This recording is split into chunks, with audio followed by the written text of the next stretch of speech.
Hello and welcome to Pods Like Us. I'm Martin Quibell, known to my friends as Marv, and this time I'm speaking with the writer, actor, and director sometimes as well, Nicholas Tecosky. Hello, Nicholas. Thanks for speaking with me today. Hello, thank you for having me on. I'm very excited to be here. Me too. I've been looking forward to this, especially since I don't want to get too fanboyish, but I've listened to a lot of shows that you've written. Particularly, a lot of people, if they listen to the credits, they'll recognize you from work with the wonderful Aaron Mahnke Oh, yes. with his Yeah. production company. Yeah. 13 Days of Halloween, 13 Ghosts. And then you've got Tomorrow's Monsters.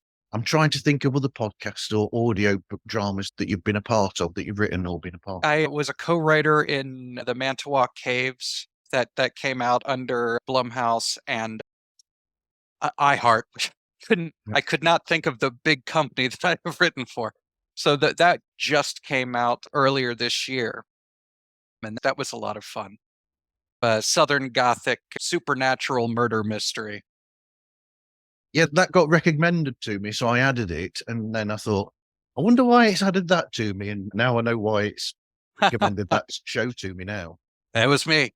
I'm the one who's actually sending the recommendations out. Every single listener. It's me. That's what I do most of the time when I'm not writing. There's a show or film there somewhere. Yeah, there's got to be. So how did you get started then? Did you start as an actor writing your own material, or did you start as a writer and go into acting? I started acting when I was much, much younger. I did a show when I was in school, and I did it on a lark and ended up loving it and started following that along the way. But my very first professional job was right out of school. It was for a theme park, of all things. So I ended up there playing Deputy Sheriff Cuthbert C. Cuthbert. So I was a goofy deputy character at this theme park, and as Christmas was rolling around, they knew that I also wrote some, mostly as a hobby at the time, but they asked me if I would write a Christmas play for this theme park.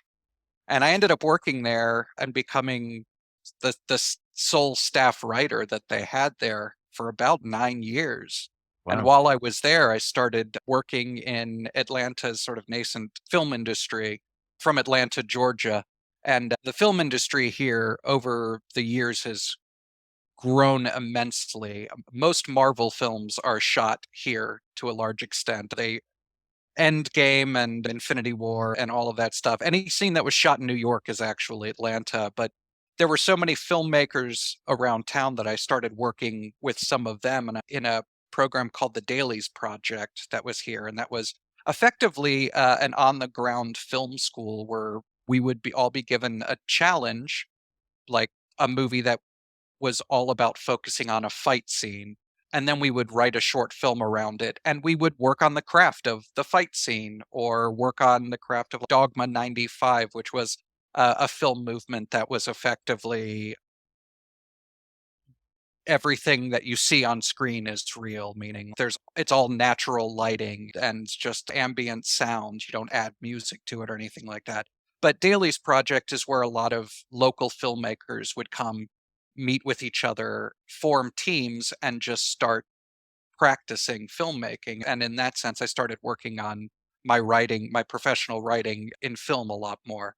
And that's where I met David Bruckner, who has been my writing partner on and off for years and years. And Dave, at the time that I met him, had just completed a film called The Signal, which is about a strange signal that comes out over TV and radio and kind of drives people insane. Stephen King, at the same time their movie came out, Stephen King published the book Cell.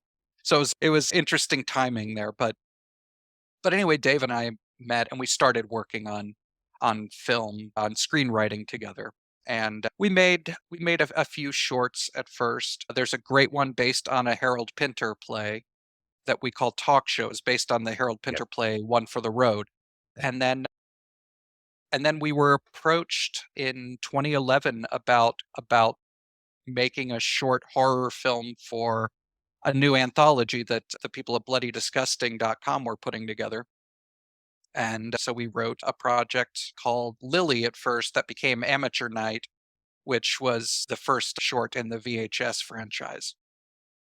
And that's basically the first 15 years of my career compressed very tightly. But that was it. I started as an actor and then just by luck happened to fall into a writing job. And I think about my time writing for theme parks because it was just constantly writing stuff for live audiences. I think of it the Beatles when they went to Hamburg, how they were just sloppy little rock outfit and then they had to go and play at a club every single night for a long time and they got sharp. And that's what it is. It's just when you're forced to do the same thing over and over again, you get more proficient at it. Did you find that keeping the Beatles analogy of Hamburg, my assumption there would be that because they were doing so many hours of performance, they Mhm. would hone the songs that they're performing and learn more and expand their repertoire essentially. So Exactly. with your own writing, while you were writing for this theme park, I'm guessing that you're having to write to specifics. So therefore that hones your ability to be able to zoom in on what's needed to be done and almost like troubleshoot on the hoof. Absolutely. And that was a big thing about it is it was restrictive writing. Yeah. It was we have very little budget. We have this small stage space. There's all kinds of stuff going on around us. So you have to write something that is loud, that is focused, that can draw an audience and keep them. And it's like a 20-minute block that you have. I became very proficient at writing very low budget material, Yep. which is great, especially in film and particularly for horror, because horror is one of the few genres in film that really thrives under low budgets and unknown actors. It's a really good entry point for film if you're thinking about coming in as an independent filmmaker. People love to get scared and low budget horror can be done low budget. It's a great entry point for somebody who wants to write or direct or act. Um, yeah, it was being able to work at the theme park for so long and then learning how to write for a new medium, film, while I was doing this. Yeah, it absolutely honed the craft just as I was going. I can think of a lot of films where, because of these restrictions or whatever, a famous one would be, go back to the 70s, you've got Jaws, where the restriction was that the actual shark didn't work most of the Right. time. And it's under these sort of circumstances with films where sometimes that creates an added thing that you don't actually expect because you've not expected this to happen. So you work around these things, and it's these workarounds that create that extra, looking at it from a musical point of view, in a sense, or mixing that because I'm a musician in my free time. Oh, excellent. That's the hook, essentially, that pulls people in. Sometimes these restrictions or these problems that you get actually create that hook that pulls people into enjoying it. Absolutely. And one other thing too, and Jaws is a great example of this. One thing that makes horror incredibly effective, and one reason that it's so hard for these big long series, horror series that are on Netflix. I think about Fall of the House of Usher is the most recent one. A lot of fun. It's a really fun show. It's really hard to keep up suspense. It's really hard to keep up that air of mystery over the course of many episodes if Yep. you are seeing the villain. The faster you see the monster, the faster it gets demystified and stops being scary when you have time to really look at it. And so much of horror is the unknown. Yep. Is what is going to happen to me? What is this thing? What does it want? And I think they got lucky with Jaws with the shark not working, because that meant there was this lurking shadow killing people, and they know what it is, but they can't put their eyes on it. So when they finally do see, when it finally does come out of the water onto the boat with all of those teeth, it's terrifying. Yeah. And I think that's one of the reasons that low budget horror can work so much. It's cheap to not show something. Yeah. It's cheap to keep it hidden in the shadows.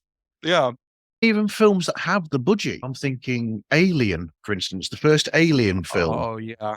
That I prefer the first one to. I love the Alien series anyway, to a certain degree. But the first one to me is the standout, because you've got that element there where they must have had the budget to do it, but Ridley Scott held off showing you the alien until so far. And then you had the same thing again with The Thing, which I think is another classic of John Carpenter's. I love And The and Thing. that Yeah. that holds off on it as well. Like you said, it's the suspense that the longer you hold off on that. And I think one of the funniest ones, actually going back to old times, would be Psycho, where you actually see the person all the way through, but the suspense is added to, because you don't know that's the actual killer until Right. he's suddenly seen with his mum's clothes on, his mother's clothes on, and then wow, that is the Shyamalan moment, essentially. Yeah, effectively. Yeah. And that's it. Horror and suspense are about knowing that the thing is there, but not knowing what it wants, or not being able to see it, or not knowing if it means you harm. And I think that is something that is hard to do well, but can be done in the writing, in the performance, and not necessarily with a special effects budget. And I think most of my favorite horror is not necessarily monster horror. It's the human unknown, I think, that I enjoy. One of Yeah. my favorite horror movies is not a horror movie at all in any way, shape, or form. It's a Western, but it's No Country for Old Men. Yeah. It's absolutely brilliant. Anton Chigurh is terrifying because he's got a code of ethics, but it feels so alien.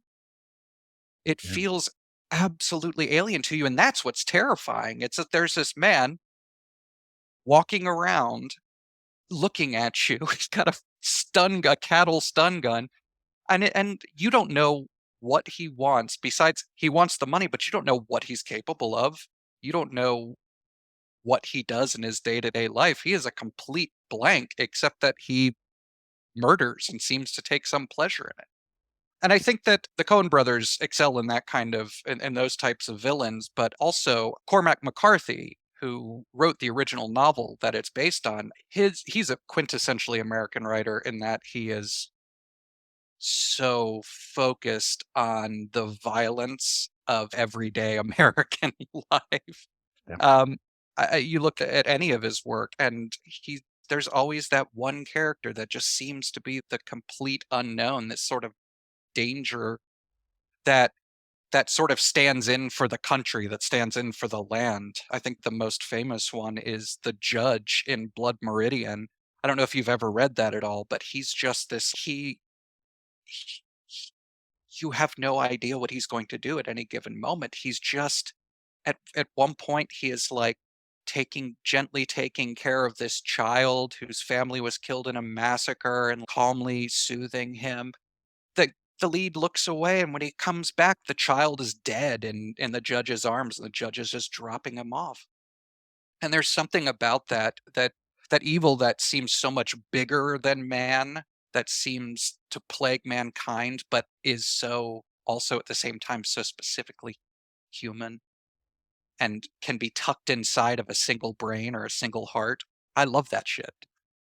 Staying on that, go and aligning it to one of my favorites, Tomorrow's Monsters, our Yeah, audio drama that you wrote there. yeah. That hits on something that I've seen it in a few things, where Mm. even in Doctor Who and whatever and things. And the interesting thing there is that essentially it's a look at the evil is from within man itself. Right. Essentially, I've always found that fascinating. It's a bit like The Day the Earth Stood Still. I always go to the original of that. Oh yeah. And you've got that, you've got the alien coming in on there, and you end up finding out that actually the evil or the problem is not the alien person. It's actually mankind themselves. And essentially Tomorrow's Monsters is the same, where it's man creating their own actual problems or their own Right. evil future potentially. Yeah. Yeah. And in this case, I think we were using Dr. Jekyll and Mr. Hyde as the sort of the idea or the framework on that one. But yeah, talking about, excuse me, my wife is speaking to a contractor just in the other room. It should end momentarily. But I think we were focusing a lot on the issues of greed in the tech industry and how frequently these things are rushed out to market that aren't completely finished yet or aren't ready for human consumption yet. You look at the debate over AI right now. They're the scientists that are the programmers and the people that are making this aren't 100% sure how it's learning yet. They just No. know that it's absorbing all of this information, working it out and spitting it right back out at us. And I think in the sense of Tomorrow's Monsters, one of the problems that people in a capitalist society frequently look at is productivity. Yeah. How much time we have to be productive in our lives.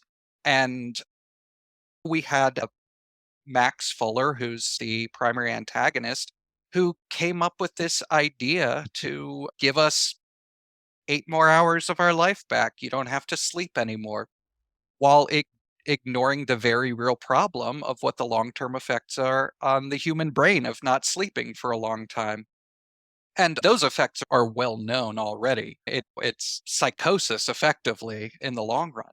So to have Max Fuller be focused so much on the product and on what it means and on the money that it will make them, in effect ends up damaging himself horribly, becoming a monster himself by creating this sort of new technology and that wasn't ready for consumption yet. I don't know if that answered the question you were looking you had. It does. It does. I don't want to stray too far into it because it gives away a Mm, lot.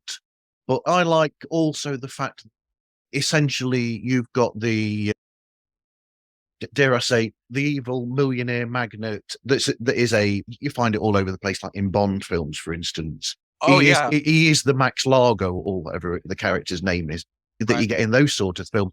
But towards the end, now that there you've got the string that suddenly you're stringing it along all the way through.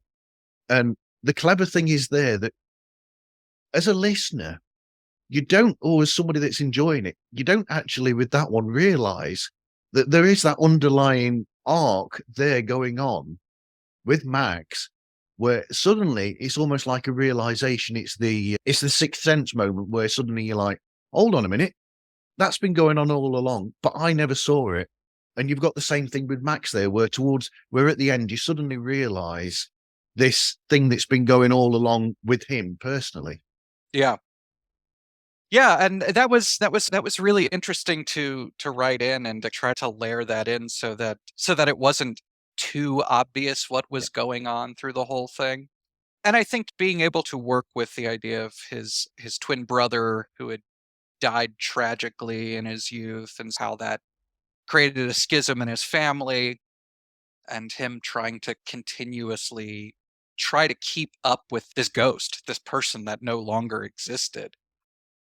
The Because Max to his father was this real thing you could see in real time, whereas Ben, his dead brother, was this potential, this imaginary potential that spread out into the future. And having Max work against that and largely embody that within the show, it we had to go back and do a lot of rewrites to make sure we got it right, that it wasn't too obvious or it wasn't too hokey. And I think that Dan Bush, my co-writer, and he directed that. I think Dan and I were able to find a very good balance where it felt very natural and very human.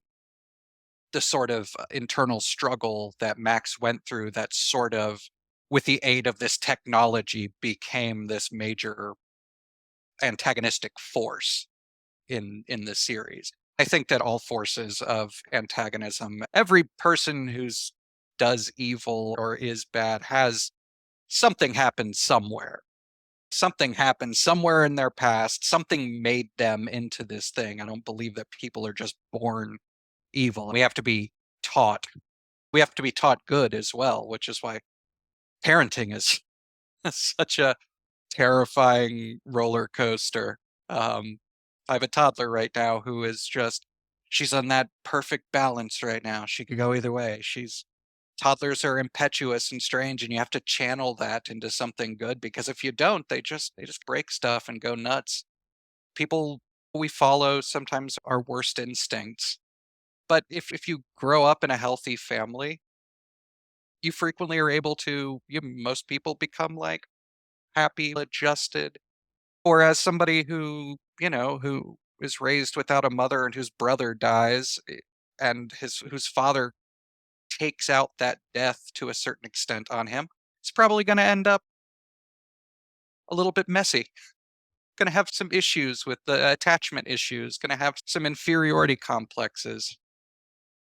You could go down the psychological route with that one quite easily. Yeah, yeah, you really can. Yeah, he's basically a case of the brother who's died. He's only got that set specific period where his brother's been around. So he's done all these things in that short an amount of time. And he's Right. being compared to an entire lifetime that Walter's got. And yeah, I think I that. meant Max, actually. Oh yeah, I knew exactly what you meant, but yeah, I think that Max, even after his father becomes ill with Alzheimer's, even after he's dead to a certain extent, Max is still constantly in conversation with him. Conversation with that sort of imaginary Walter, and in competition with that imaginary Ben. Just because a relative passes doesn't mean that they're not still very present in your life. Even the absence of somebody still feels like something. It still feels very real. And I think that Max internalizes to a very literal degree the competition with his brother and trying to gain his father's affection and acceptance. And I think we also got very lucky to have Darren Criss, who big Broadway star, was in Glee, has done a lot of stuff since. He came in, and we had another actor who was going to do the role that we were very excited about, who had to drop out last minute. And we were able to get Darren Criss on, and he just immediately was able to. He's got his energy in real life is this very golden retriever energy. He's very excited and very enthusiastic about the project that he's working on, and super friendly, and very much the sort of charismatic type that Max Fuller is. But he was still able to just drop the volume of his voice to a little bit of a whisper. And when he would get to that point, there was something almost sinister in whatever he said, and was able to really quickly embody all the aspects of this character. Um, and one of the first things that we recorded was the last scene between Max and his father, Walter. Walter, who is played by the absolutely fantastic Clark Gregg from Agent Coulson and all the Marvel movies. And I was a huge fan of his from way back in the day when he did Aaron Sorkin's Sports Night. He was like a minor character at the very end of that, and I just loved that guy. But the two of them working together for the first time, listening to how quickly they were able to form this bond and how real it felt immediately, was absolutely incredible. And I think that there's only in a screenplay, at least, there's only so far, or an audio play, there's only so much you can do with the script without starting to get too obvious. What you want to do is lay all of the breadcrumbs for the actors to find their way to the truth in the story. It's not unlike a blueprint versus the house that it becomes. it's all there, but if you don't have skilled builders and the right materials, it's not going to be a very good house. And our cast for this, John Boyega was absolutely a dream to work with. Great guy, really dynamic. Darren Criss was fantastic. Marley Sheldon, who played, oh my goodness, her name Yep. Cassandra Berkeley, was absolutely fantastic. And I was a huge fan of hers from The Sandlot. I don't know if you ever saw this. Yep. Yeah, Wendy Peppercorn, an early crush of mine. So being able to actually do like scene work with her was great. She was so funny, so great to work with.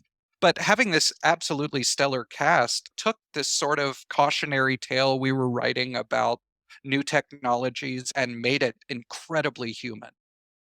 And I think that's what I think the best horror and science fiction has in it and what it's triggered by is the sort of human element and how we deal with the unknown and how we deal with the strange. And all the performances were so fantastic. And just to be able to, as an actor, come in and play against these incredible talents was incredibly gratifying. And now I've got this great scene where in one of the episodes, John Boyega gives my character Finn a great pep talk. And now I just have a clip when I need it of John Boyega giving me this giving me this pep talk. You can Uh, do it. yeah, which I wrote too. It's fun. It's a lot of fun.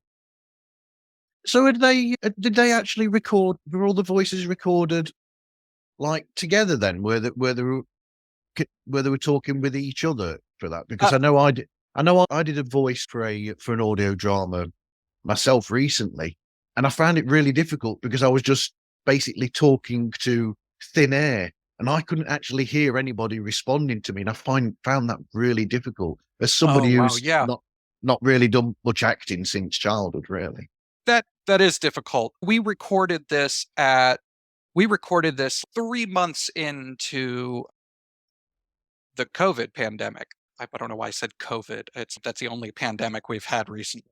It was 3 months into the pandemic, and Boyega was in London, and Dan and I and a lot of the actors playing supporting roles were in Atlanta, and then Darren and Marley were on the West Coast in Los Angeles. So we concocted a setup where we were all on Zoom. Yeah. Everybody was sent basically a recording package with the microphone, any of the components that they needed, so that they could record themselves and then upload it to be sent to Atlanta to be assembled Yeah. effectively. And of course, it was a nightmare to schedule because you had 3 different time zones. But yeah, we would, as often as we could, the leads at least would all be on Zoom together so we could at least hear each other over our headsets. And then, we would record what we had to with those actors. And then another actor would jump in and somebody would jump out. And it would be a Zoom meeting that would last 8 hours. It was Yeah. just like the first half of the day we were recording with John, the second half of the day we're recording with our West Coast cast. And that's how it was put together. I think that I believe our principal production, we were in production for close to 3 weeks doing it, but most of it was done within 2 weeks. Yeah, and it went pretty fast, but everything was completely out of order. Like you'd be recording something from episode 3 and then jump to do 2 scenes in episode 7 because that's when we could get Darren, and then you'd be jumping back into episode 5. As the actors were incredibly nimble in that sense, but we were definitely jumping around a lot, and you could easily lose your place. But we had an excellent first AD Sarah was able to keep us just like on point, let us know what was happening in every scene, where our characters were, how it connected to the other things we were working on during the day. Because even as one of the writers who lived in this world, overall the script was probably like 350 pages from start to finish for all the episodes, maybe closer to 400. But even as somebody living inside of that for a year as a writer, you lose. It's amazing how quickly you can lose track of yourself in 400 pages if you're jumping around. There were things that and this is, I don't know if this is true of other writers, but for me, when I've worked on a project for a very long time, I'll be on like I'm working on another project for Aaron Mahnke right now. Yeah. I'm the sole writer on it, and I'm on episode 10 right now of 12. And I have to, the number of times in a day that I have to go back through or check the outline to make sure that I'm not repeating something or that this is in line with something that happened that I set up in episode 2. It's stunning the amount of time you spend just checking your notes, just to make sure you're not screwing things up as you move forward. And it's amazing how quickly you can forget a scene that you wrote. There are definitely times where I've gone back or I'll listen to something that I wrote 6 months before. I'll finally get a chance to really listen to it. And I'll totally forget that I'd written this. It happens absolutely regularly. So for actors who weren't a part of that process to have to jump around a lot, it required them to be very nimble and it required them to be able to shift gears incredibly quickly, which thankfully they absolutely were all masterful at. What would be interesting would be, because you've done it in that sort of scene from there, a scene from here, and a scene from there, would be if any of those actors have come back to listen to it and then commented on, oh, that's how it all comes together. None of those actors particularly did. I think that they were so hyper focused in that moment. And I think I've spoken to John once more since then when we were doing some pickups and stuff. And yeah, I think that he, at one point, we were redoing something. It was like, okay, I get it. I get where this was. I understand how this wasn't working. And I think that that probably came from all of us who were in that production at that moment. Everything was so tightly packed together that every once in a while something will fall through the cracks and you don't realize it until you're in post and you go, oh, that doesn't sound right. Or we forgot this line, so we have to go back and pick it up again. But I know for me, I definitely went back and listened to something. I was like, I remember that day I was having, okay, I'm glad we got this performance right. But yeah, in the moment, I was very confused.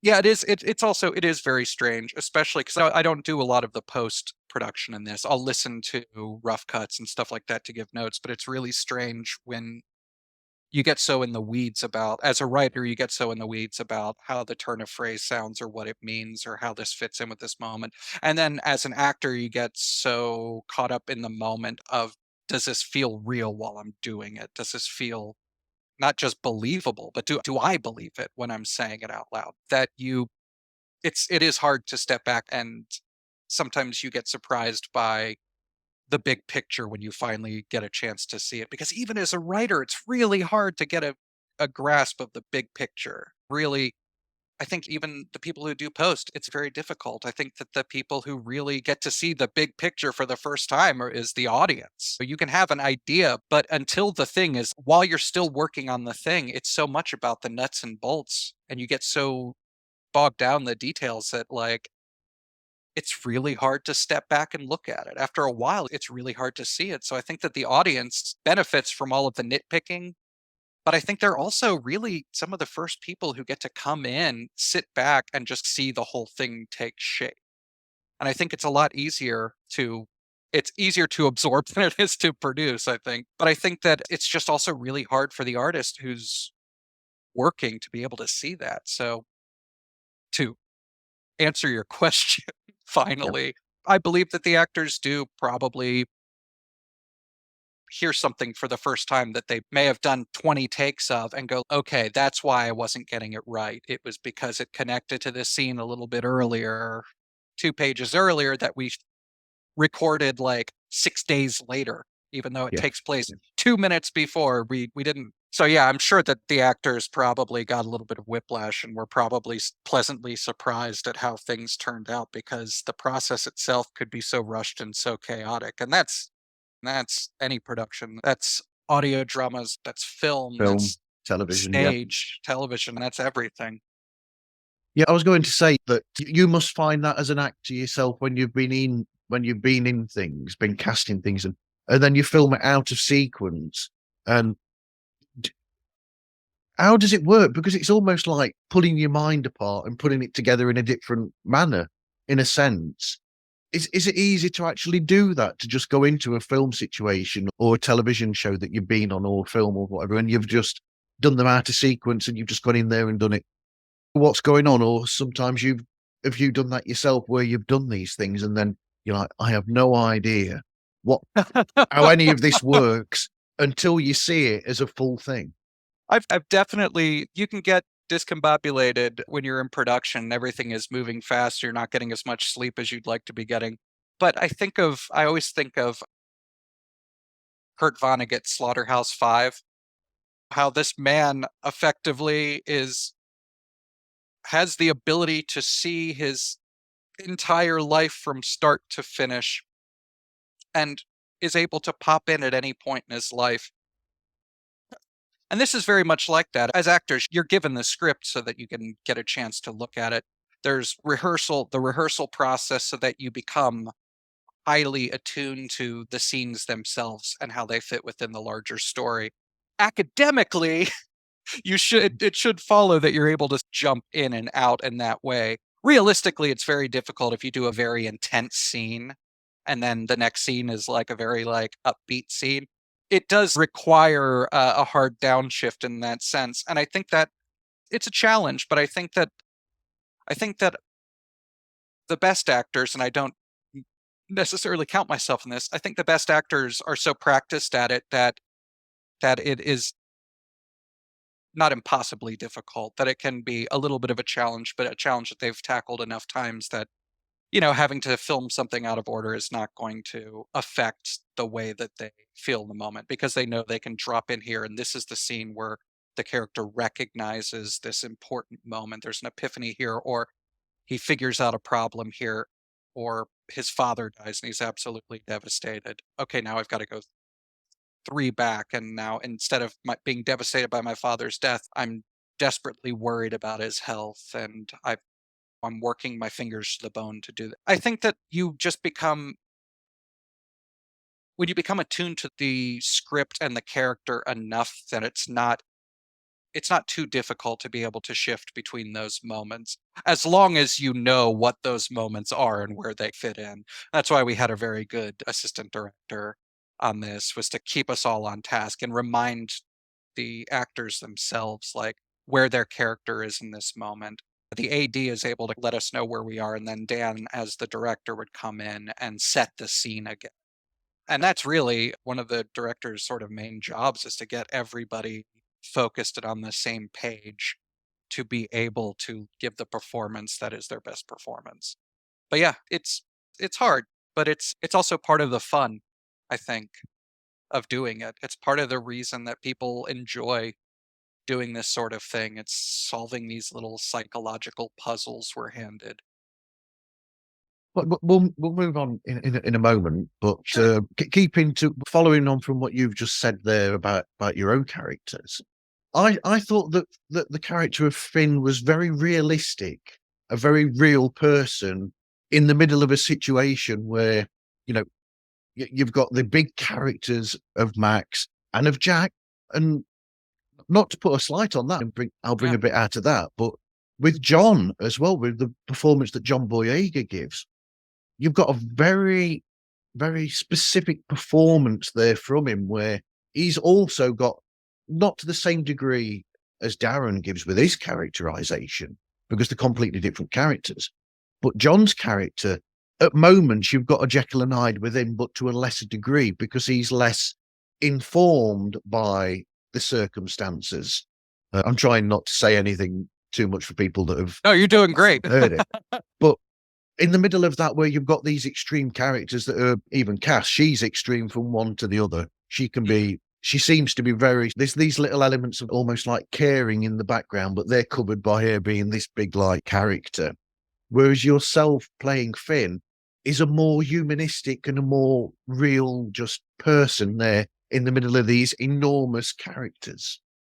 Yeah. And I think that's what I really enjoyed about Finn, is he's this hyper intelligent man who is just in love with creation and is in love with solving problems, and is just he's there He's not there for the money, he's there for the science. He's there to be able to solve problems. And he comes up against these problems that he doesn't know how to solve. And one of those big problems is his best friend is losing his best friend to whatever is going on. And it's not just what is happening to Max in that moment. It's how Max is acting on the company that they created together. It's how Max is acting on the science that they both were so precious about.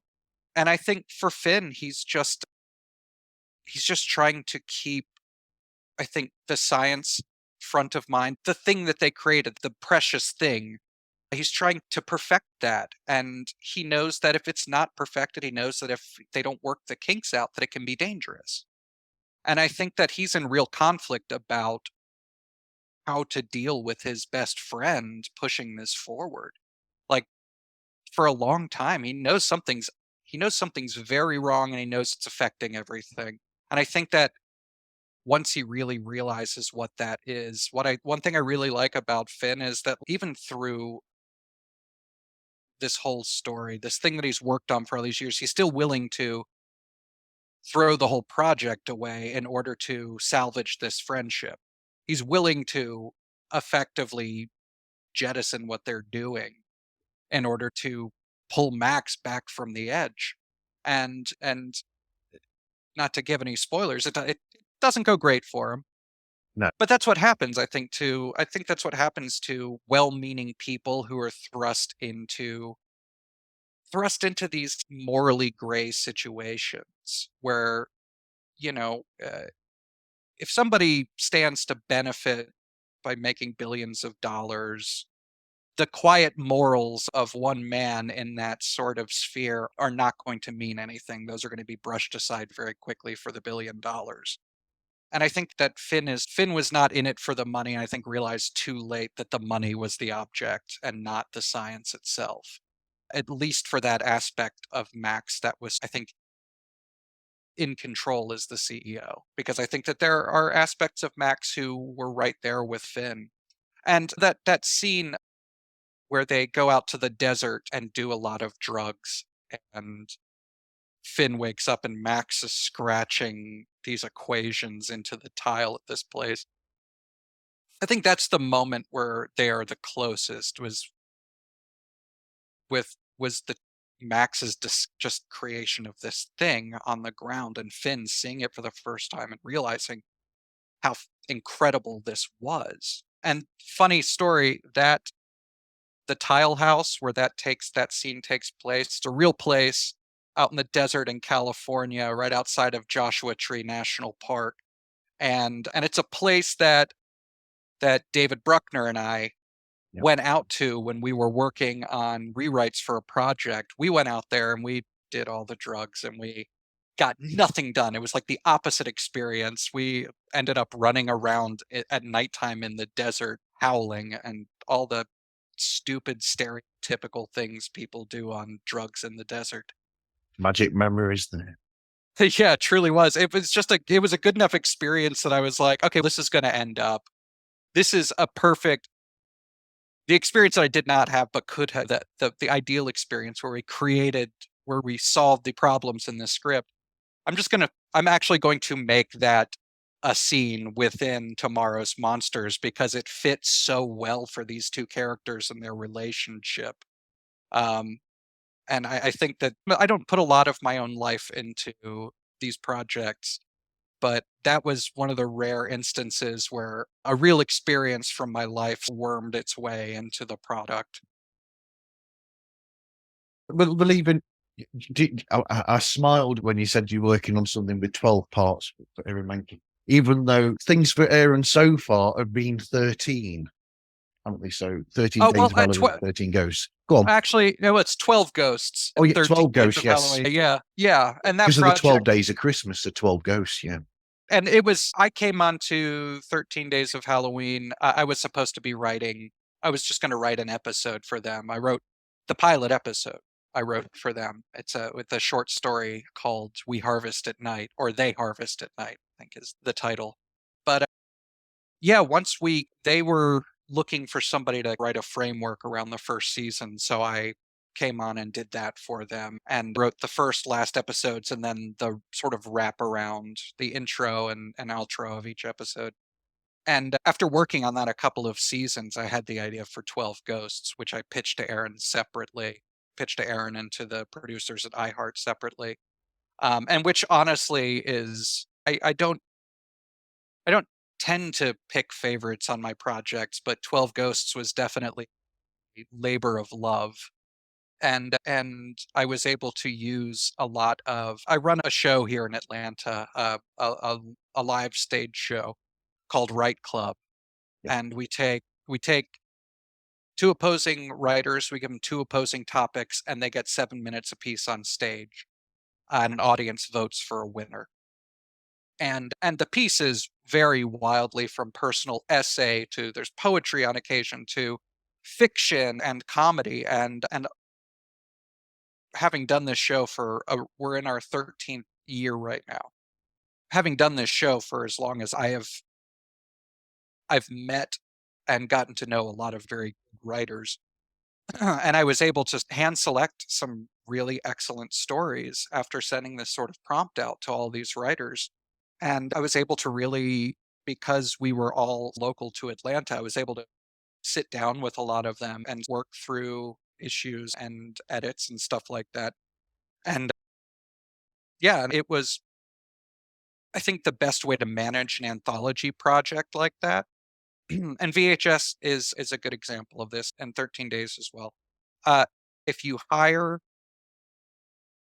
the right people, the right writers, the right actors, if you hire the right post-production people and give enough guidance that they know where to go and then let them take it and make it their own and have real buy-in on the project, you're going to have a project that is good, that is strong, that has heart.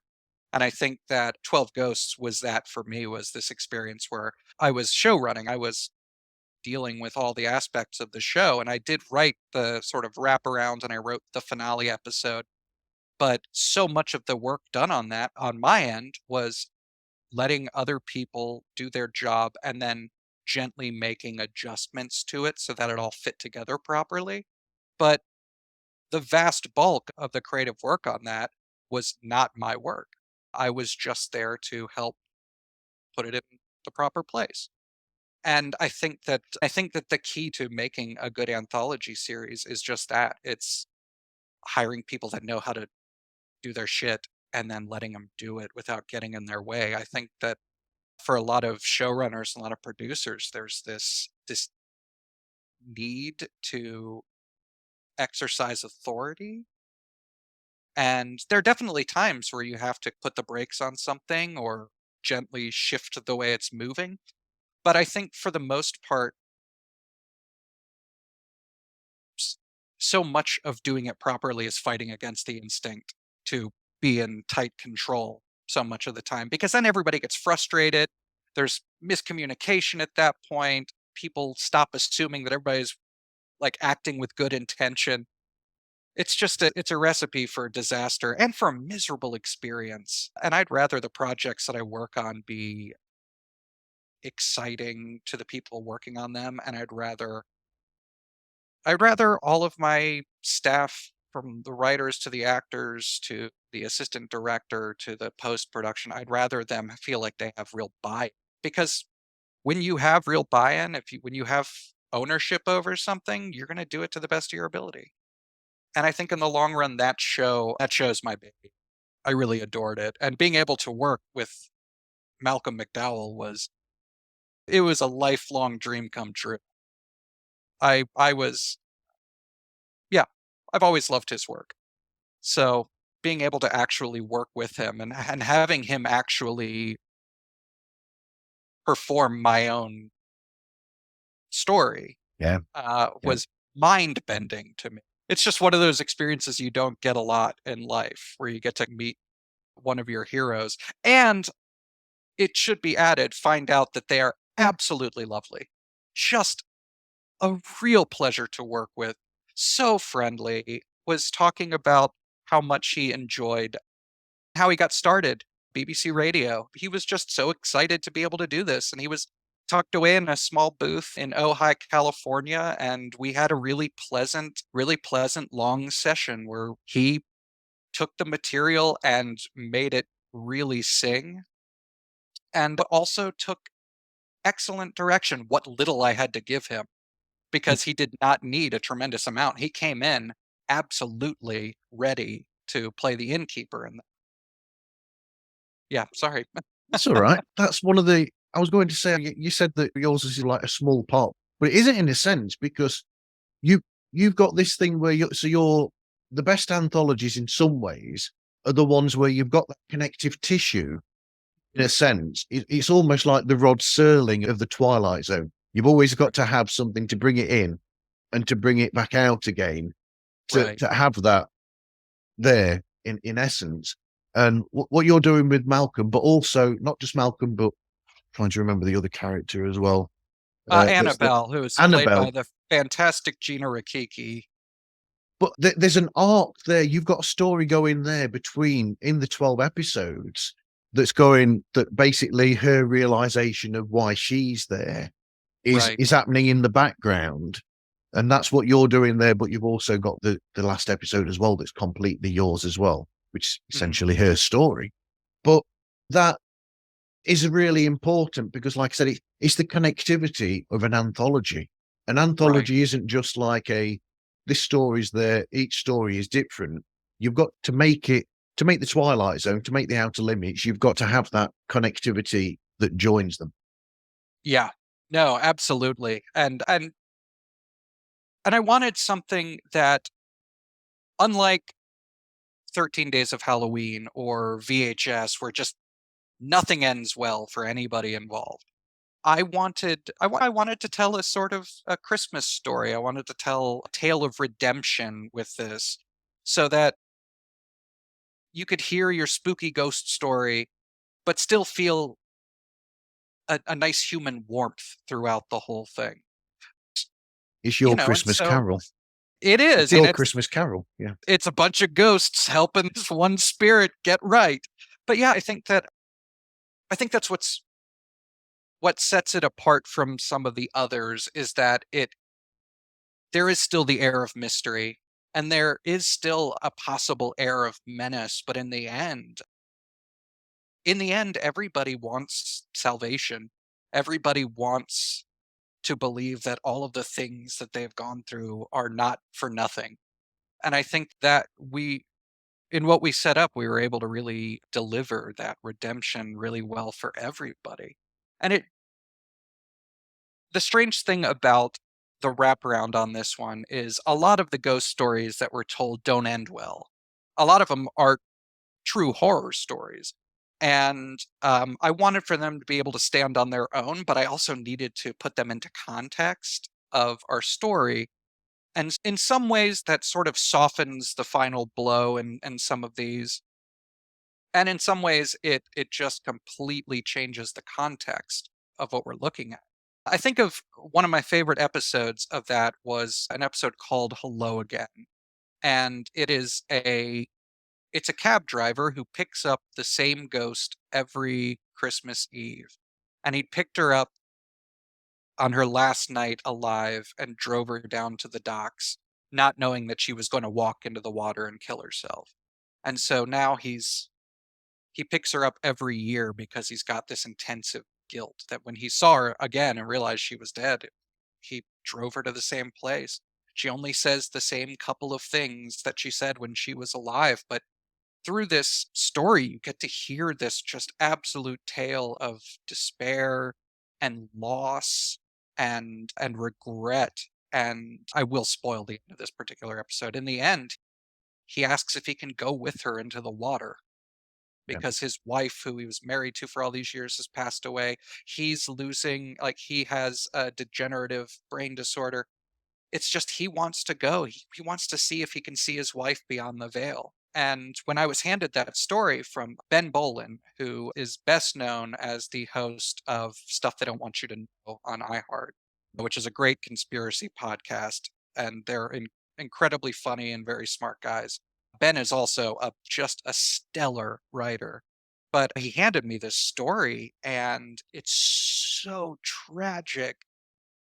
But the problem is, I have to have this guy who's just killed himself telling the story to you after it's done. So it's obviously he's here now. So I had to take very great care.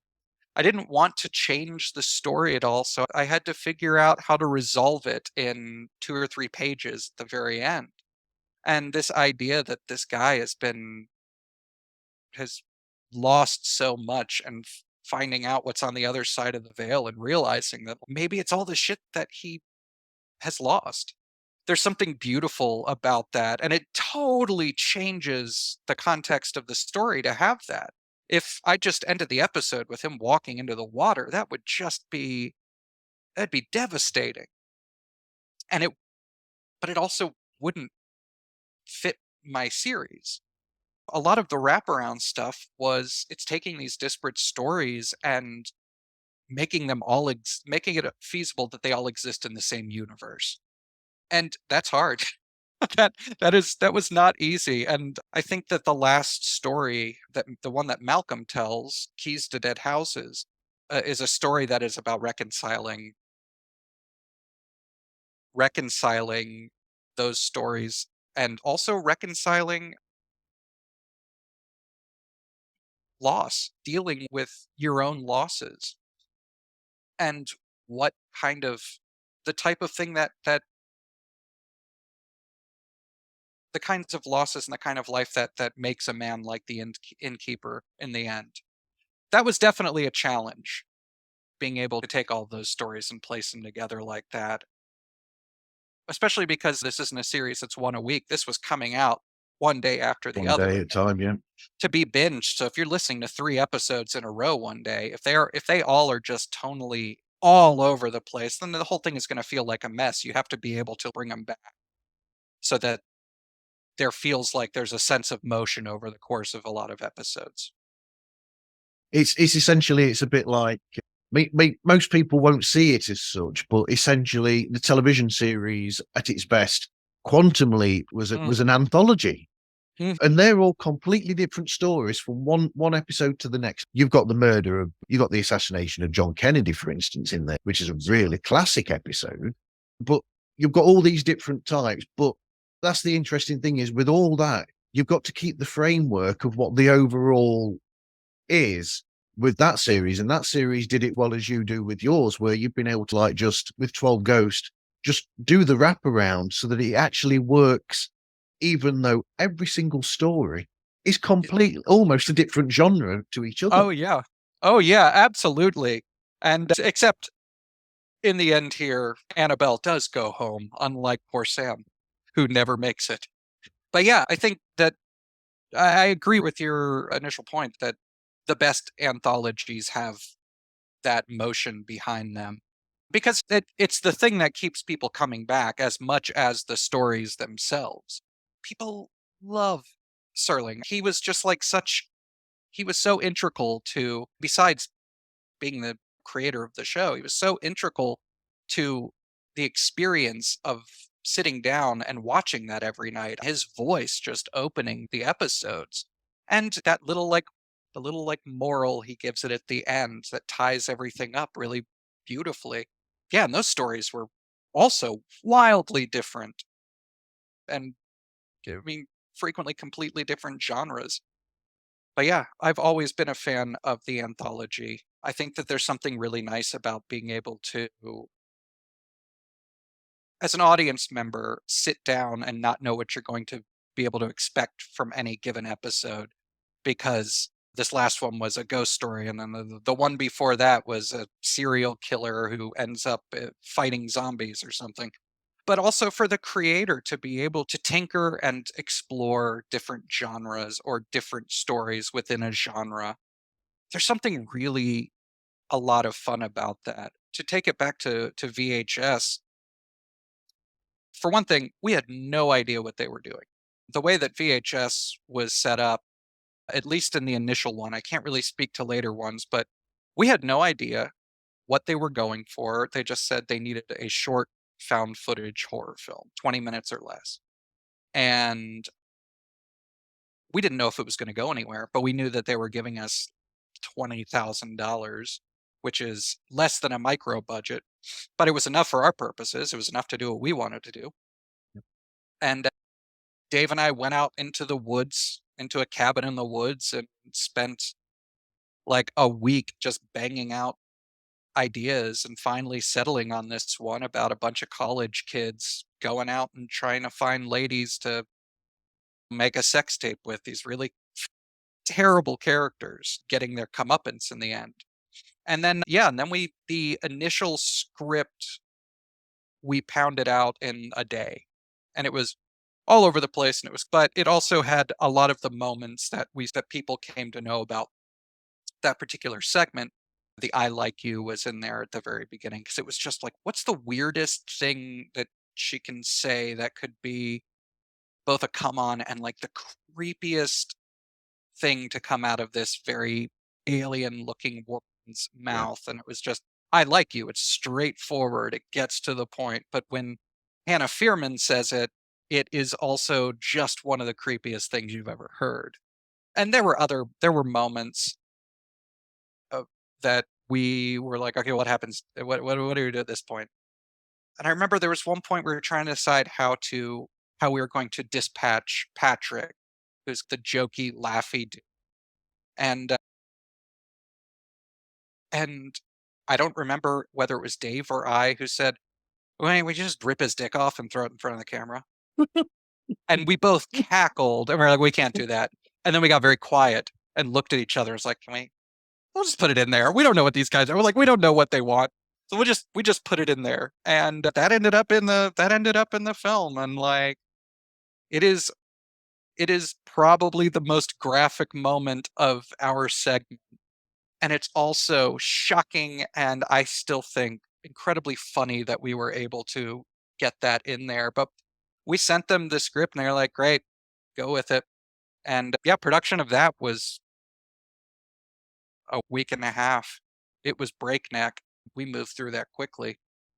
But yeah, and we got to really kick off the VHS series, and we got a spin-off out of it, and it was a lot of fun. And it was fun to see Hannah back up on screen as that character again. Wow. Yeah, Lily was a fun character to write because she has no lines. So she's just this, like, you're writing action, and so much of it just relies on the actor that we hired. And Hannah definitely brought to that character what we wanted. Yeah, and the script itself, we ended up sort of deconstructing, and instead of it being a typical screenplay, we broke it down into effectively very tight improvisational prompts where it's like, you have to hit this point, you have to say this line, you have to get to this line because this line is important for this next thing going on. And we were working with the actors, Dave as director and me as co-writer. We were working with the actors to guide them through these moments. And a lot of my favorite moments were never scripted, were just something we worked out as we were rehearsing. Joe Sykes, who plays Patrick, when he's sitting on the couch in the motel room and starts cackling and like, what? And he says, I'm just sitting on a couch, man. I don't know why that is one of the funniest moments in anything I've ever worked on to me. And the first time I saw it with an audience, it got a really good laugh. I think it was just a necessary tension breaker in that moment. So I'm looking Sorry. up a film. I'm looking up a filmmaker now because you've just reminded me. Oh, okay. But that is very much along similar lines to, I don't know if, do you know the British filmmaker Mike Leigh? Where The name stands for, what is he done? what's he done? What has he done? Let's have a look. Like Secrets and Lies. Or Oh, yeah. he did Mr. Turner, where he did where he was the artist Turner. And how he makes films is very much like that. So he will have a construct or have an idea of what the film is. So so in each scene you've got to hit your mark here and do this there and this there, and everything else around it you come up with around that. And that's how almost all of his films are made, where he'll just have the idea of, this is the general idea of what we want the story to be through this. other than that, you make up your own lines and work off each other, essentially. And I've Yeah. never seen a film like his that's not like that, really. And it's an interesting thing to watch because then it's more like a symbiosis in a sense where you're allowing everybody who's a part of the film, the cast, the people behind the scenes and everything. That's how the film is created. All of you are the creatives, essentially. And the thing is, if you have a good, strong director at the helm helping to guide that along, that symbiosis creates some of the most amazing work. I loved being able to work like that. And as the writer in the film, being able to work with the actors on that kind of thing and to be able to inform a lot of their decisions. Writing is frequently incredibly lonely. You're just on your own doing this stuff. So the rare chances where you're actually able to work with the actors is always a delight for me, because it's this lonely life of letters. It's really boring on occasion, Yeah. and there's a certain amount of sameness to the day to day. So being able to actually work with actors one on one and see your work taking shape in front of you alongside theirs is incredibly gratifying. And I am actually in our segment in VHS for about 30 seconds as the bartender and at the bar where they all go to and meet Lily. I did get to work in front of the camera very briefly in that one. Two of his, by the way, if you're interested, two of his films, Mike Lee's, that I like a lot would be, I've mentioned Secrets and Lies. Yeah, I've Abigail, seen that one. I love that yep, one. Abigail's Party, which you might not know, that's from back in the 70s. And that's fascinating because the whole idea is that there's like a dinner party with these people where all the friends have come around. But during this dinner party, essentially it starts one way where people go in there and you think that this is like the perfect couple or whatever, Abigail and her husband and this, that, and the other. But it descends through the whole thing where eventually over the period of time, and it is like a release in a sense where you get to the end of it. And by the end of it, you realize that I'm going to use a naughty word here. In essence, it's all rubbish, and that you realize that they're all live. That they suddenly these things come out, and you realize that their relationship has turned to shit, essentially. But there's this belief that people see what they see there is this perfect couple, and then that mask is eventually revealed throughout it. And he's just allowed those actors to basically say, we want to start here, but at the end, it's going to be somewhere completely different, almost like a Philip Glass music piece in Right. essence. And it's those little bits throughout that lead to that. Yeah. It's really fantastic. It's amazing too. It's amazing that he's able to do that with the actors as they're going along. I think it's absolutely incredible. And he's got to have a really strong guiding hand and a really strong idea on what the central focus needs to be. Because you get a bunch of actors in front of a camera improvising, things can get away from you really quickly. But that's really cool. I'm going to check out that one. That sounds really cool. That makes me think of what you've said there about directors with that. I saw an interview clip with Pesci. Joe Pesci was saying in an Oh, yeah. interview clip about when they films with Scorsese. And he says that Scorsese, he likes actors to come up with things in a sense, but he said that the difference is that Scorsese, once that film camera rolls, what you're doing, even if you've come Yeah. up with an idea or whatever, you're going to change, you can do this in the piece. He will not allow on screen. It's why he had Improvisation. improvisation, which is why, as much as The Departed is a really good film and incredible, and Martin Scorsese loves it, he had a problem with Jack Nicholson because Jack Nicholson does it on screen, and it irritates the hell out of Scorsese when people do that. Yeah. It's an unstoppable force meeting an immovable object. That's Nicholson and Scorsese. Yeah, that's great. I don't have as much experience working as a director for film at all. It's strange. I think that the difference between the two mediums, with film you can really get away with a certain amount of that because you have the visual there to Yeah. help tell the story. So you have the actions right there. It's a lot harder to improvise through audio and make it make sense in the large sense because you're missing that whole visual element. And you have to be able to inform the audience of what's going on throughout that. And that means the language has to be a lot more exacting. I've listened to some podcasts where there is improvisation and it's great. Like the comedy is great in those moments. I don't know how many dramas are improvised through in that sense. I'm sure that there are some out there. But I know for me, the sort of specificity you have to have in the writing in order for the story to make sense. I worked on editing a story for another anthology series. I'm not gonna say who it was because I'm just gonna talk about a problem they had that I don't know if it got solved in the long run or not, but where there's a lot of action that's happening throughout this one episode. And the problem that they had is that their writer had written all of these stage directions, and it's just all sounds. I'm like, nobody is going to, if you just have a guy running with all of these sounds around him, it's just going to sound like nothing. Nobody's going to know what's happening. There needs to be somebody setting the scene. There needs to be narration. There needs to be the thing that's hard is if somebody's got a gun on screen, you see the gun. If somebody's got a gun that in your audio drama, you're going to have to say that there's a gun, even if Oh, you've got a gun. yeah, you've got a gun. Or, hey, put Yeah. that down. Or, whoa, what is that for? The sound of the hammer being pulled back is not enough because like completely out of context, it just sounds like metal scraping metal. It just sounds like a click.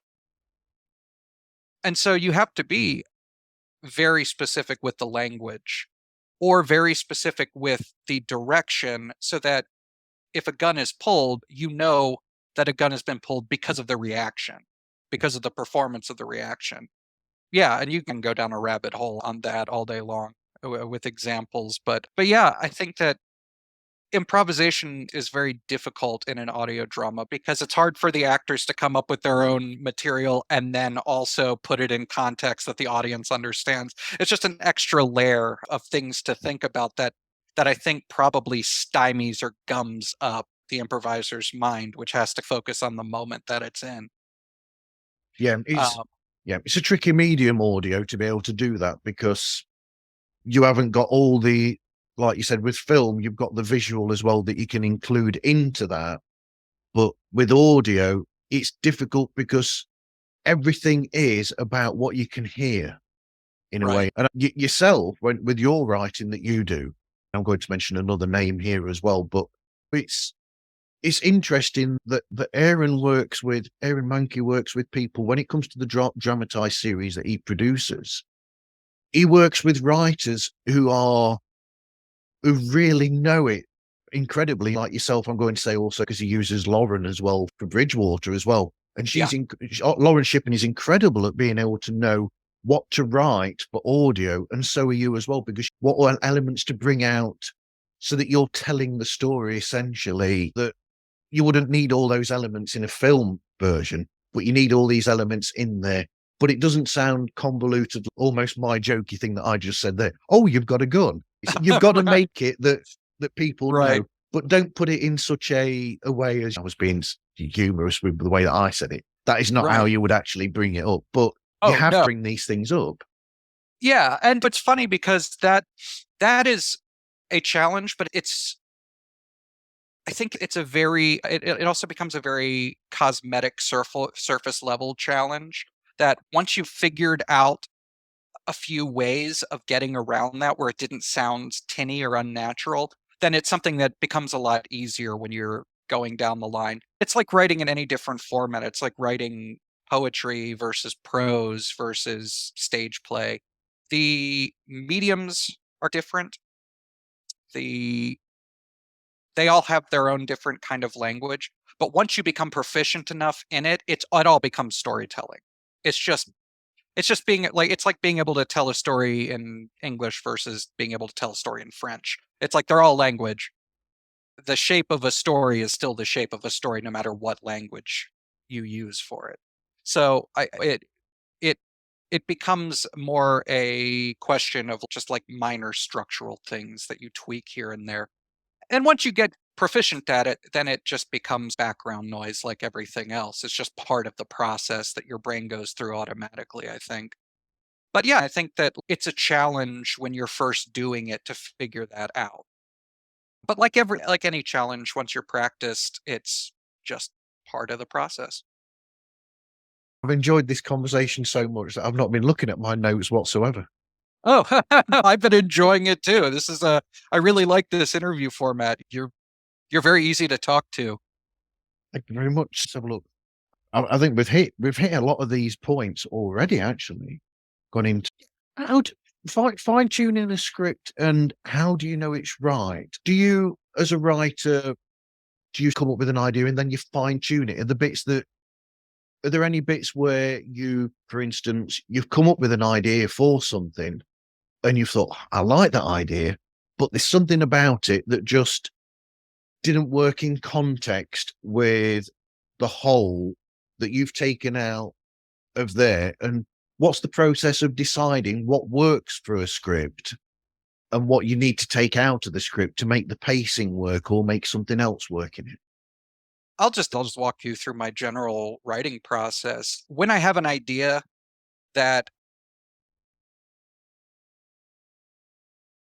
have an idea that I like, because you can have 100 ideas in a week that are all just kind of garbage. But every once in a while, you get that one idea that you can't stop thinking about, and that's when you found like a thing that you have to focus on. My process is eh, more than half of my writing process is the outlining process, especially for something as large as a 12 episode series, but even a screenplay, even a short story. It just starts as an outlining process because that's where I solve all of the major structural issues. If you have just a 10, 12, 15 page outline, it's a lot easier to scan up and down through that and figure out, okay, if I change this scene here, it's going to change this. It's much easier than changing it in a 95 page screenplay or a 400 page audio play script. So I'm very careful to work out the problems before I really write the first word in the screenplay, say. But once I've worked that out and I know that I'll be able to sit down every day and I'll be able to get through this scene or this scene and I'll know what's next so that I don't get stymied. I always know what's next. Then the easiest part is writing the first draft because I learned early on, I have a mantra when I'm writing, and that's any part of the process I'm at, but particularly the first draft. My mantra is just write badly. All Just right. just write the shitty version first because you're going to have to rewrite anyway. So just write out the worst possible version with the dumbest, most obvious dialogue and just get through that first thing because then you've got stuff to work with. And that's when the craft comes back really hard. Because I would say maybe 10% of the time is spent on that first draft and the rest of it is spent in outlining, and then whatever's left, 40%, goes to the rewrites. And if you have a really tight outline and something changes, you discover something, then you can go back into the outline and figure out where that change can be made throughout the rest of the script and how it affects things, and then you can act on it in the larger draft. Um, and then a really important part of the process and it's the scariest part of the process, I think, and a lot of writers hate doing it, and I hate doing it, and that's sending it to trusted readers, Yep. sending it to readers who you not just trust to not hand it off to other people, but who you trust to be honest with you and brutally honest. I don't ever hand a script to somebody without saying, I need you to tear this apart. I need you to find every weak spot, every chink in the armor. I need you to find it and I need you to point it out as loudly as possible. Don't be nice, but please be succinct. Because frequently, once you get down into the weeds of something, and we think we talked about this earlier, is like actors, like down deep in the weeds. Like once you really get in the weeds of something, it gets really hard to see the big picture again. But like I'll pass my work to Dave Bruckner or Zoe Cooper, who was one of our co-writers on Mantiwalk. I trust her inherently to just take what I have and set it on fire because that's what you want, because that's the only way you know where the structural problems are, or where something doesn't jibe or something doesn't sound right, or you need to pump up the volume on one scene. And you take those notes and you apply them and you just keep polishing. And the writing process frequently doesn't end until post production. If you're overseeing post production, you can frequently lines will get cut at that part, or you'll realize there's like just a line that's needed to bridge two scenes. And yeah, but when it comes down to it, I think the most important part of the process, and the part where you realize what can stand and fall really well, is in the outlining process. It's in the beginning. And that's the part that takes the longest most of the time. I know that took the longest for Tomorrow's Monsters in particular, because on that script, Dan Bush, who was the director, executive producer, co-writer on that one, Dan had it was originally written as a screenplay, and then he wrote it out as a television pitch package. So Yeah. it was just like an outline for a pitch package, and that's what he brought to me. And it was we discovered through the writing process that John Boyega's character, who was always going to be the lead, he initially was a reporter that was digging through this, and we changed it so that he actually went in within the company and that he was in the industry, which is how he got his brother connected to it, which is how he got into it. But it was through the writing process that we realized that in order for this to really work, in order for us to get an idea of how the technology works, Jack has to be able to experience it so that the audience can experience it with him. And that changed the trajectory of the whole thing. Just like discovering like the sort of parallels between Jack's brother and Max's brother Ben, and how that's how they connect on the sort of human level. Yeah. These were all discovered in the writing process early on, but they were all discovered throughout the outlining process, because we had to create a much different sort of story.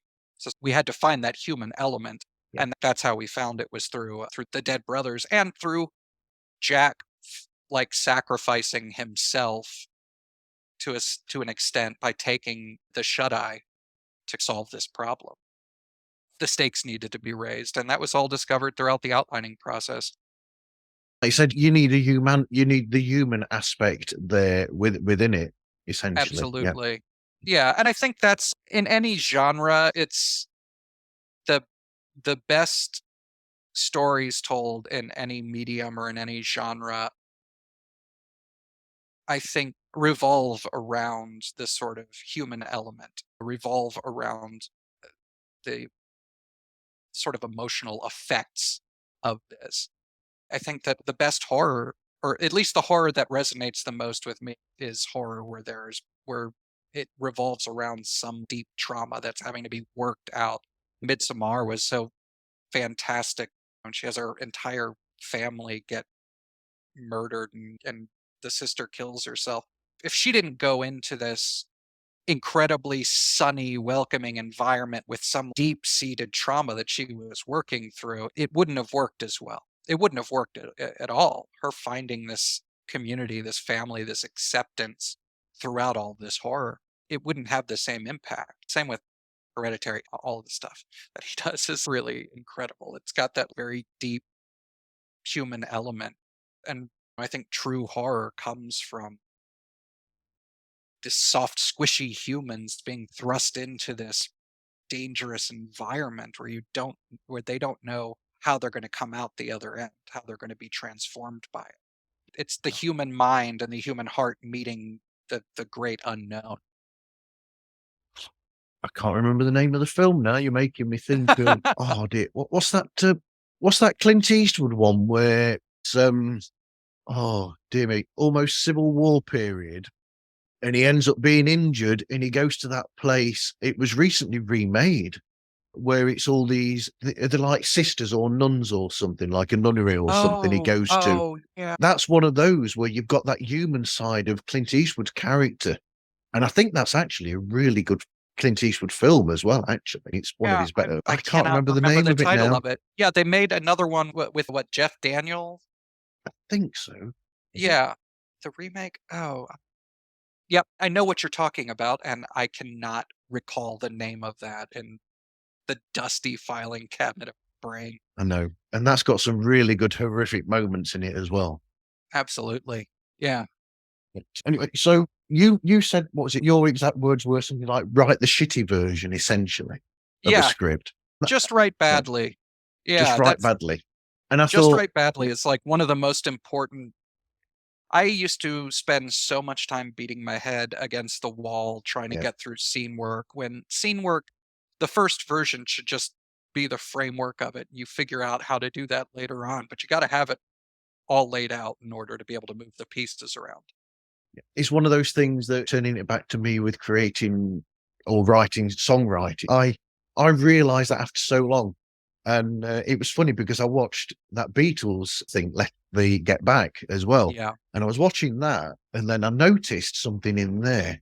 And I thought, with my own songwriting, I used to sweat it down. I've got a great first verse, can't get any further than that. And then right. I had this sort of realization that I thought it was part of a songwriting challenge that I did online, where somebody just said basically, whatever you just write it. And if you've not got something, just write. It's going to be crap.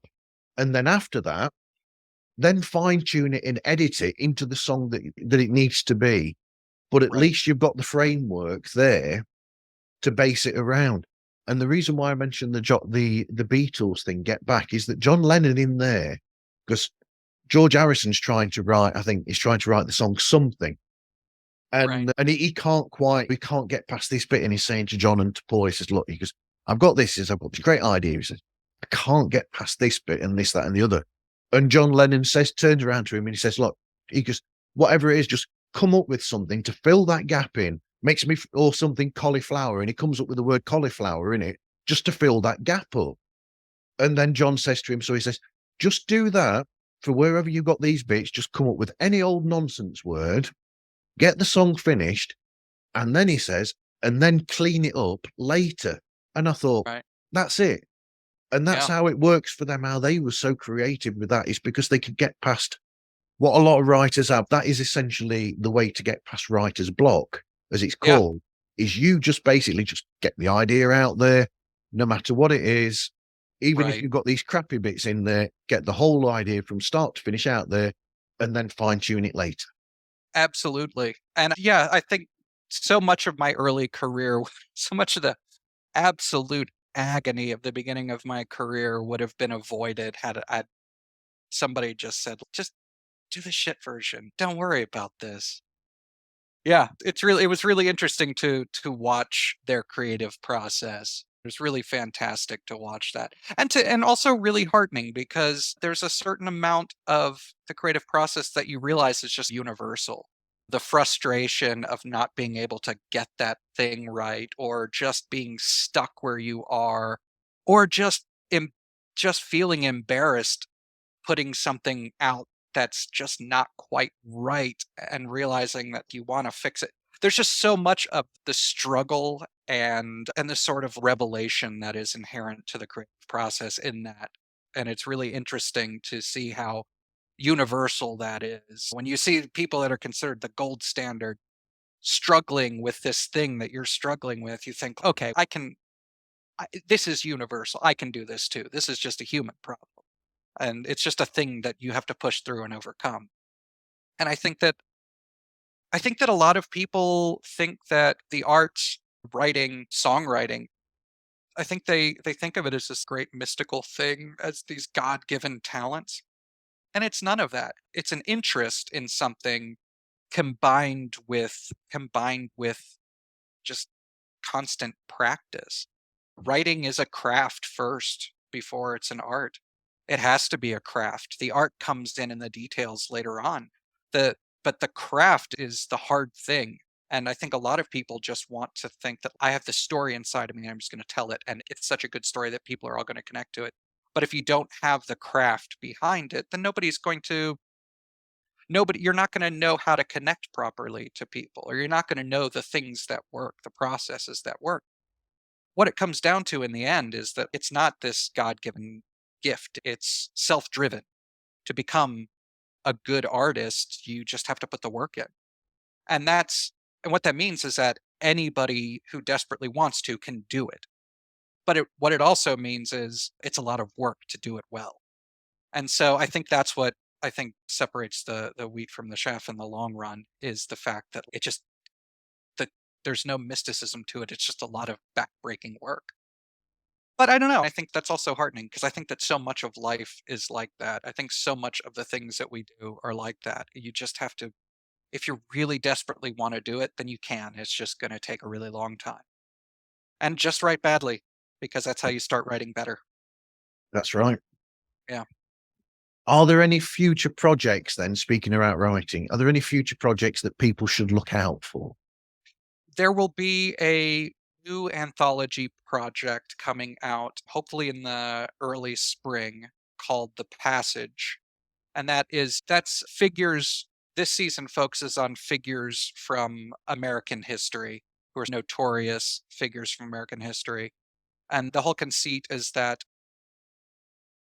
there's a ferryman who is picking up these people at the moment of their death and bringing them on to their final destination. And the price of his passage is that they tell their story.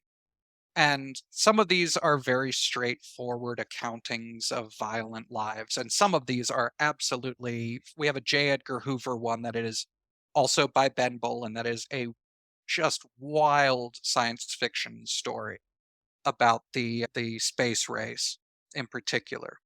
And that is how the ferryman is played by Dan Fogler, who's perhaps best known from Fantastic Beasts, and he's absolutely fantastic. His performance is very Bertolt Brecht, Tom Waits.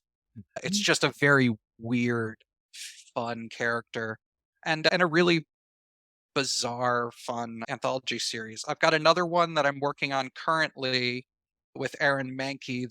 It's a vampire story, but it's as much about the pandemic and capitalism as anything else. It's billionaire vampires. So that'll be a lot of fun, and that one has a lot more humor to it, I think.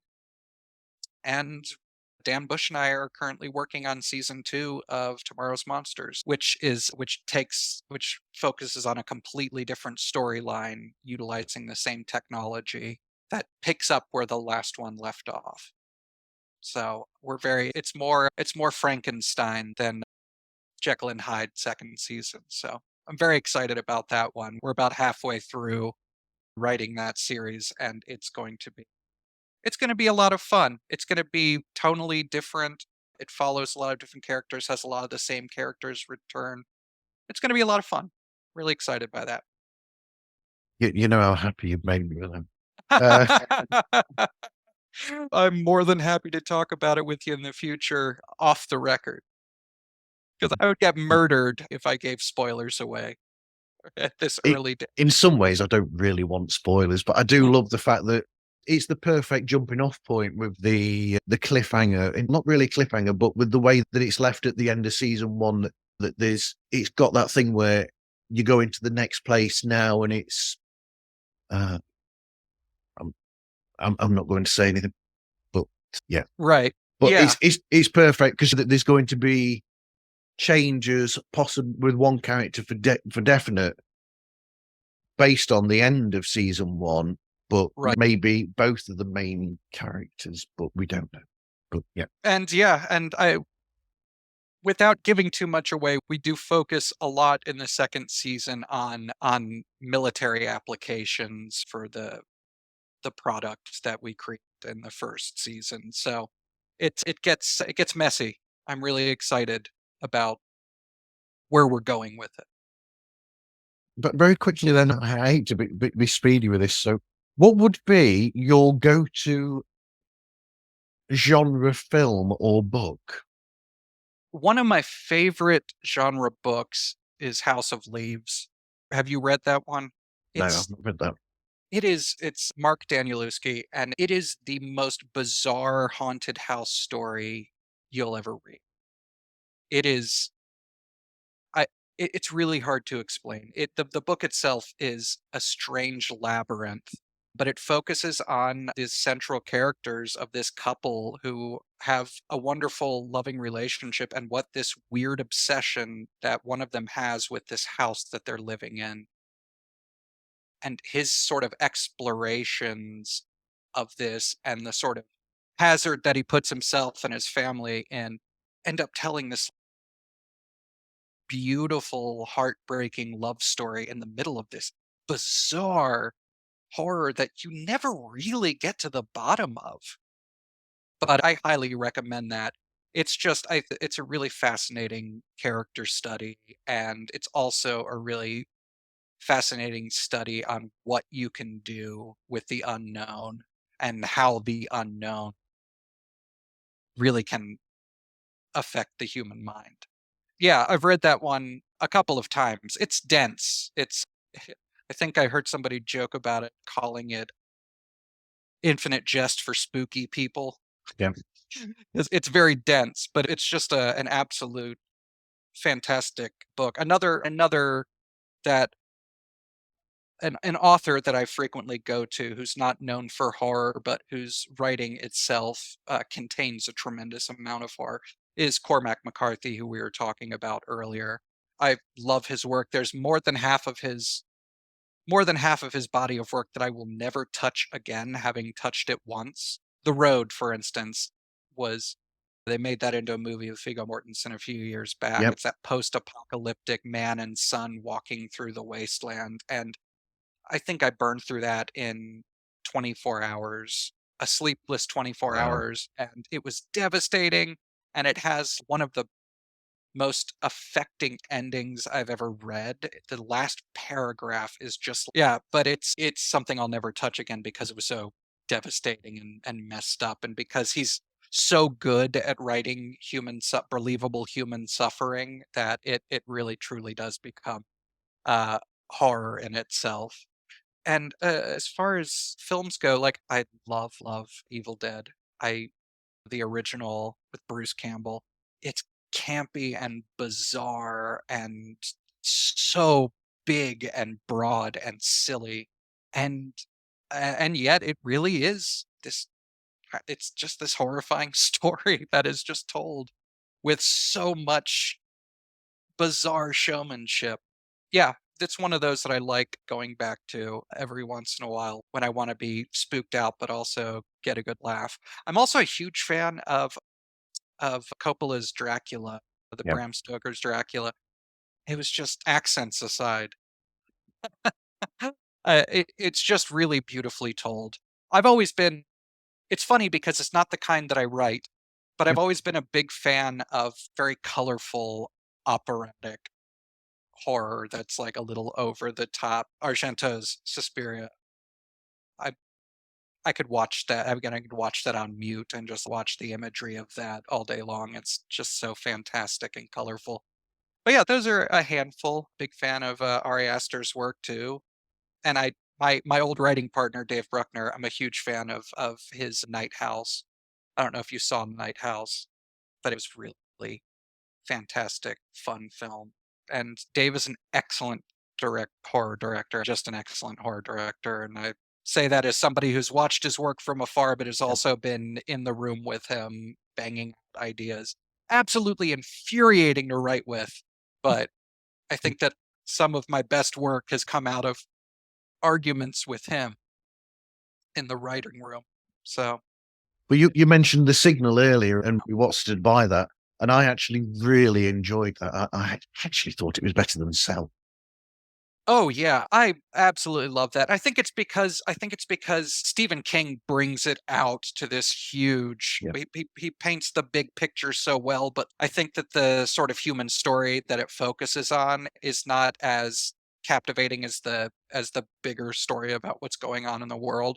Whereas I think in The Signal, what's going on in the larger world, largely for budgetary reasons, they couldn't show a lot of it.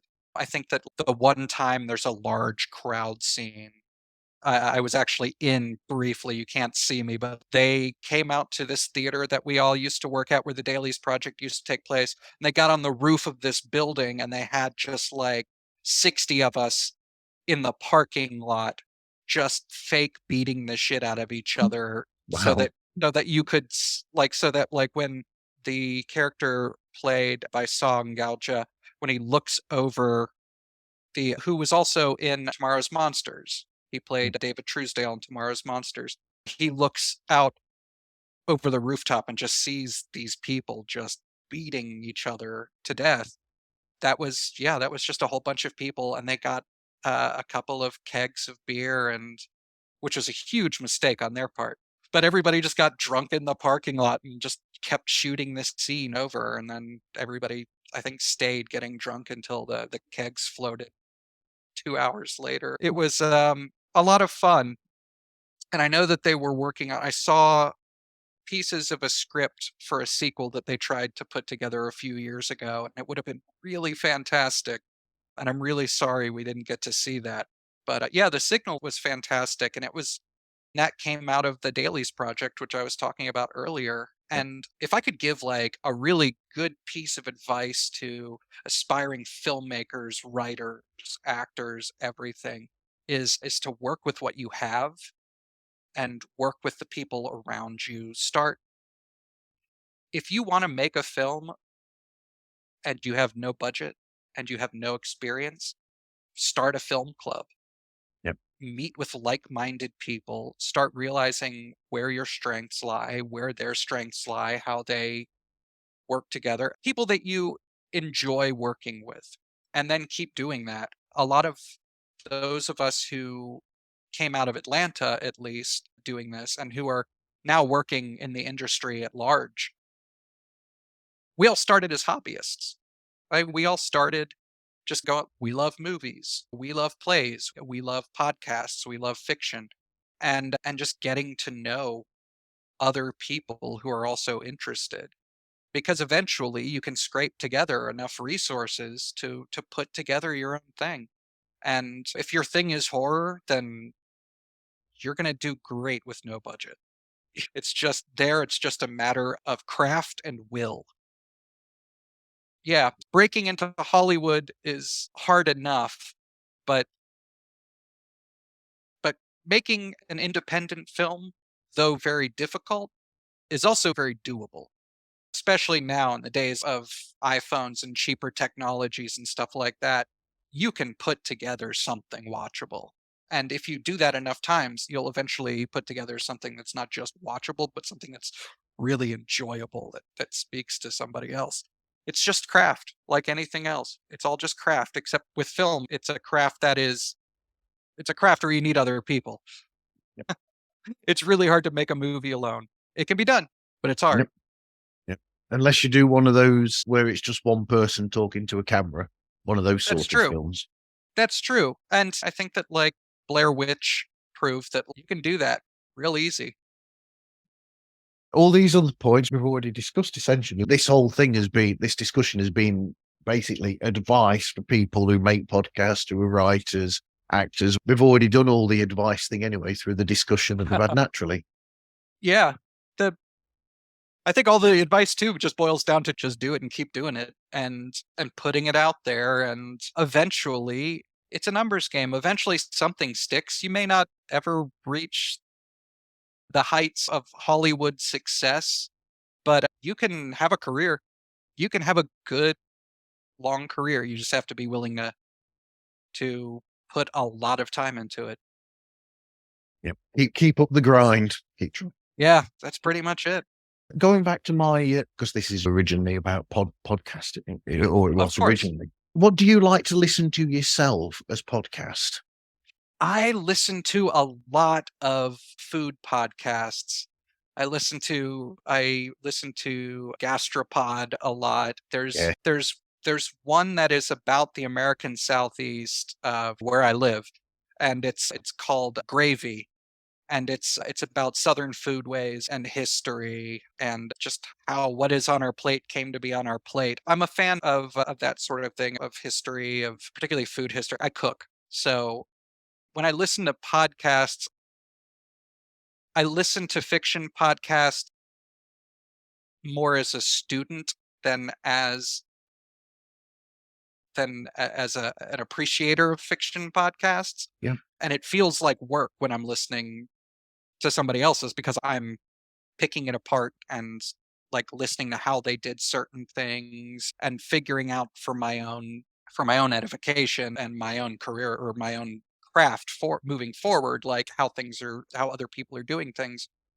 So I find that my R&R listening is usually has nothing to do with what I do professionally. um, I read a lot for fun. Like I read a lot of fiction for fun, but I think that feels very different to me than listening to the audio because that's what I focus so much of my time on. Yeah, you put me on a tangent. We're coming up to the close there, but you put me on a tangent. Oh, So go. I did a show recently where I talked to these people who are starting a show about Martin Scorsese. Again, go into that. That's why is it the foremost of my mind, is because I've been studying that to speak with them. Right. And they said to me, what's my favorite? They turned it on to me and they said, what's your favorite Scorsese film? And I said, I don't know whether I'd say favorite, but I said one that really jumps out at me that's a bit out of left field in essence is Hugo. I said, because Huh. I said, when you look at the film Hugo, I said, you see the film historian part of who Scorsese is. I said, because when you go into the little bits of the character of Georges Méliès who's working in there, I said, when it goes to the past of his filmmaking, Scorsese breaks down how those films were made, essentially, and you see how it was all put together. And I said, those are the bits that really jump out at me in that film, because there you see the man who knows his craft, essentially, there Right. within those sections. And those are the bits that really jump out at me. Yeah. You know what? That reminds me. There's a book by the author Paul Auster Yep. called The Book of Illusions, and it is about a man who discovers a almost unknown silent film actor and goes looking for him. That gets really deep into the weeds about like filmmaking and the history of filmmaking, and it's really absolutely gorgeous. And you can tell that Auster was just in love with old film when he was writing this fictional character, when he was creating this fictional character, because he paints this character as the filmmaker so beautiful and and literally is becomes like a theorist and a critic of these imaginary films that he's created. And it's absolutely fantastic. I am a sucker for stories about experts talking about their craft. I love listening to other writers talk, and I love reading fiction about writers struggling. I don't know what it is. Very edifying. Where can people find you and get hold of you then, Nicholas? I'm on all the social medias if they want to find me through that. Or if they're ever in Atlanta, writeclubatl.com, the live show we do once a month. You can buy tickets online. But also Club ATL will have some of our old podcast up there sometime too. Thank you for But speaking with me today. oh, thank you so much, Martin. This was really delightful. And next time I do something, I'll give you a buzz. Thank you. Thank you. I look forward Thank to you. that. You can Well, find pods like us on all the socials, Instagram, Facebook, Twitter, they call it X now. And you can also find us through podslikeus at gmail.com. Anyway, thank you everyone for listening, and hope you listen again to another episode of Pods Like Us. There's the sign out. excellent. This was a lot of fun, man. Thank you for having me on. When it's coming out, I'll let you know. Please do. And yeah, let me know if you're working on anything else at any point. Thank you, Nicholas. Thank you very much. You take care. You too. Have a good one. Thank you. Thank you. Bye.